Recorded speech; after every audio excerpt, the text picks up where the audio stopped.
This is Pesto, my baby crimson-bellied conure. And this is Pesto's journey to free flight. But Pesto's story doesn't start here.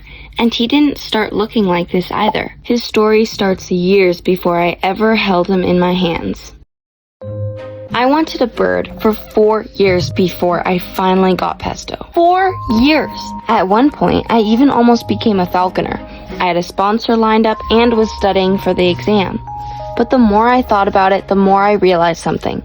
Falconry birds aren't yours. Those birds don't really bond with you. They work for food. And I wanted something deeper.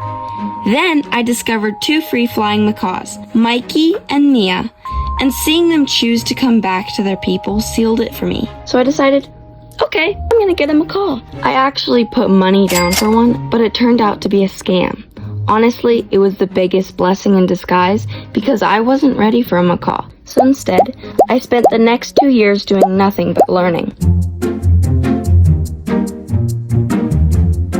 I found a breeder who had crimson-bellied conures, tiny compared to a macaw, but just as much personality. Looking like an uncooked chicken nugget, I picked up this 3-week-old parrot and brought him home.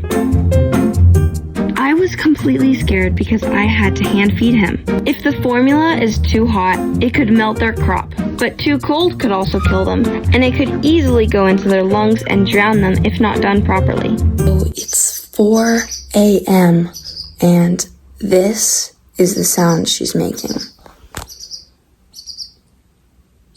That's right. I had to feed this little nugget every 5 hours. But it didn't matter to me because I was too excited to finally have a bird of my own.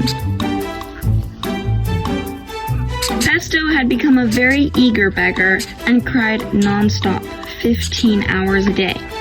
When people say that parrots are loud, they don't know half of it until they've raised one of these from 5 weeks old.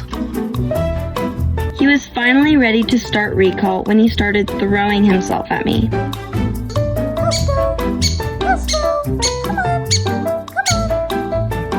He was clumsy at first, but he quickly got the hang of it.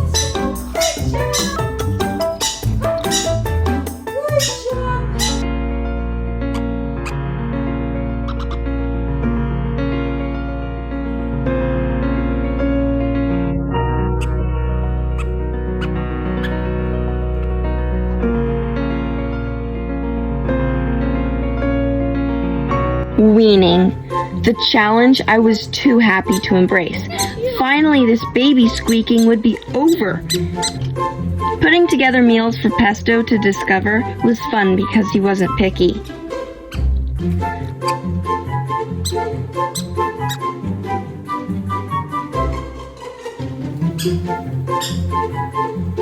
I genuinely was going to skip over having a trainer because I thought I could train Pesto myself to free fly. Boy, was I wrong. I found a free flight trainer who owned a flock of conures. I began to inquire, and the knowledge she had about parrots was unfathomable. Pesto learned so many professional behaviors. Her Instagram is @NobleFeathers if you would like to train your parrot to free fly. With her help, Pesto's recall became rock solid. It was almost unbelievable how quickly he picked it up. I test him in different places, different distances, even with distractions around, and every single time he came back. Come. There was one final challenge.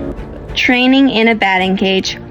The space was overwhelming with new sounds, light, and wind, but it was controlled.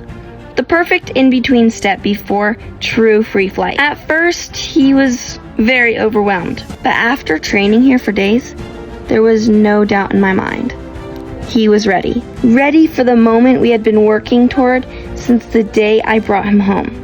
His very first free flight.